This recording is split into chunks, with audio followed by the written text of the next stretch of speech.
What's up, YouTube? Where have I been the last 4 months? What's been going on? Nothing has gone right. Nothing. So, I got this great idea. I was going to rebuild my motor, and I was going to move my motor back. Never do it. Highly recommend against it.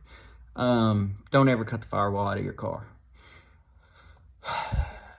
I wasn't even able to move the motor back, but 1 inch, maybe 1.25 inches, it cost me so much time and effort and work because the blower hit the rack and pinion. I couldn't move it down, I couldn't move it back, and I couldn't move my front suspension. So I ended up putting everything back where it was almost, and it ended up costing me a drive shaft, having to move my pedals, having to do all kinds of dumb shit because I had the idea that I was going to work harder and attack this. So I'll throw in some pictures right here for you guys.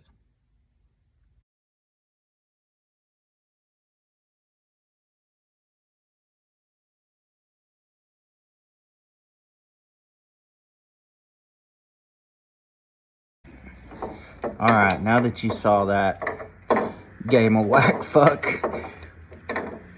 I tell you about my new cam. So I go to put a new cam in my motor because I'm like, I'm gonna gain some power. I'm gonna put a bigger cam in this thing. It's gonna be 1 inch of lift. All the duration. Had a different base circle. So my lifters dropped down in my block. So I was like, man, I don't have time for this. I don't have time for shimming my rockers and buying different custom splint push rods and all this crap. I just want my motor to run. So I had put it all together, degreed in the cam, and decided I'd just take it back out and put the old cam back in. I didn't really have the money. Money's been tight. I build boat docks for a living, and nobody has been buying docks. Not in a while. Everybody got scared. The economy went to, you guys know, just got really bad. Then I get this faith, hopefully Trump gonna come in and save me. We'll see. I'm waiting on it. I need it. Come on, Trump. Let's go. And then, so, put the old cam in. Get the motor in the car. Scale it. Okay. Set the toe. Work on my new percentages. I'm like, okay. You know, got this thing where I want it. And my stupid steering, what do you call it? What do you call that? The steering rod, okay? It's hitting the back of my oil pump because I run an external oil pump, dry sump pump, right? You guys know that. You've watched my previous YouTube videos, you know that. So, got that dry sump pump on there. Steering rod just barely touching the back corner of it. I'm like, I'm gonna go ahead and I'm gonna notch that just a little bit, take that corner down, just kind of deburr it, you know. Boom, hit oil straight through that thing. And I was like, no way I'm this dumb. No way. But I was. So, had to take the oil pump off. And let me tell y'all what, it is close. Look at how close this is. Let's see if I can show you. You see how close all that is? See that steering rod on the back of the oil pump? See how close it is to the rack and pinion? Okay, it is that close, okay? Should have never tried to move the motor at all. But I had to have 4 foot of travel in the front end to get all the weight on the back tires enough to haul ass and put all the power in it. So I'm like, I can move the motor. No, never move your motor. Can't move your motor. Don't ever try. Not if you have a car like mine. Never try it. All right, take it from me. Then, so take the oil pump off the motor, take it apart.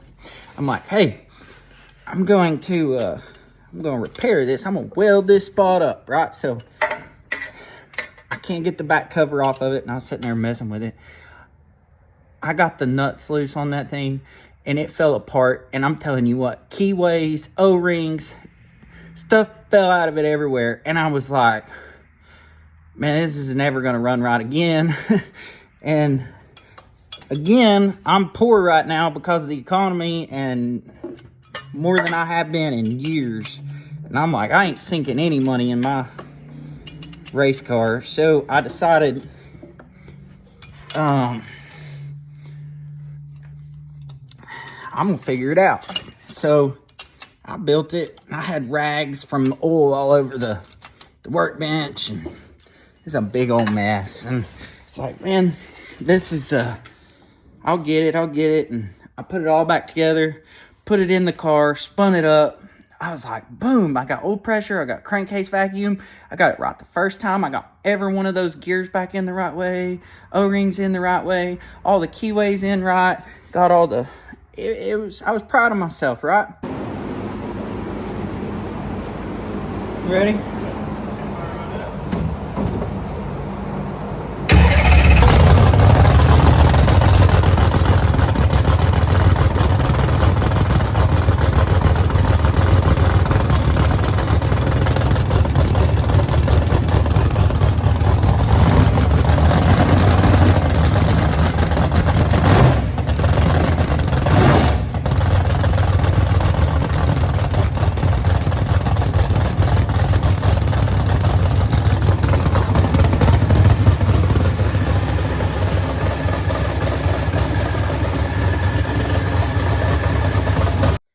Go back over to the workbench and I'm cleaning up the mess. Guess what? There is a keyway that it fell down in one of my damn shop towels that I didn't know about, and I didn't know where it went. Yeah, so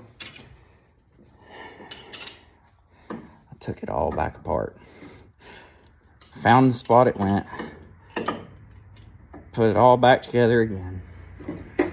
Okay, and I was like, okay, got good oil pressure, got good crankcase vacuum, I feel good about it. Well, I'm gonna go test. So my car's in the shop, it's warm. I go hook up my race trailer. That hadn't been hooked up in months. The jack on the front of it's a piece of shit. It's broke. So I'm like, I'm gonna make it work. And spilling fluid out of it everywhere because it's a hydraulic jack. I finally get it where I got it hooked up to the truck, and I'm like, man, back down in my race shop, and it's Friday, and I had a stressful week. Stressful, okay? Work's tough financially, customers needing stuff, all my guys need paid. It's just stressful, man. Family, kids. You guys know how it is, right? We all know how it is. So, I put my car in the trailer Friday night, 7, 8 p.m.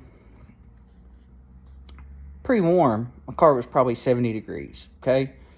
My trailer is pretty it's insulated pretty well. And I'd take it home. I go back out the next morning, Saturday morning, about 8 a.m. I'm like, by the way, I'm sorry. I'm putting a header on the motor right now. Okay. So, I'm like, go back out at 8 a.m. the next Saturday morning. Everything's hooked up, ready to go to the racetrack. Gonna go a few hours away because there's no place I could test locally anymore. Because Happy has to have a virgin track at Knoxville, so I can't get it. New owner at Crossville, costs too much to get it. Poor, that's my problem. So, anyway, go back out Saturday morning, like dang, it's cold in this trailer. I'm gonna turn the heater on. Turn the heater on. Looking over my tune-ups, making sure everything's tied down right from being at my shop the night before, kind of late from a hard week's work, and everything's good. Get everything warmed up. Go to the track, a couple hours away, start unloading my junk, and I'm like, hey, what's that water doing in the floor of my trailer? And I traced the water puddle, went up. It was coming from the heads. Overnight, it had got down in the 20s. I didn't think it was getting that cold. I didn't realize that. I guess I didn't pay enough attention in science class, because hot water freezes faster than cold water. I didn't know that. I didn't know that my trailer didn't have the insulation properties to keep the cold out enough for 8 or 10 hours of getting in the 20s. And I'm not talking about just busted my heads. I'm talking about busted them up bad. I'm going to insert some pictures here so you guys can see how bad. And where I made plates to pressure check them. And you can see it bubbling out of even the spark plug socket holes. It was that bad. Okay? So I didn't get to test. Didn't get to do anything but drive home, unload the car,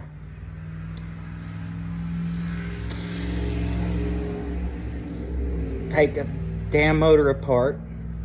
Here's you a picture of that. Now,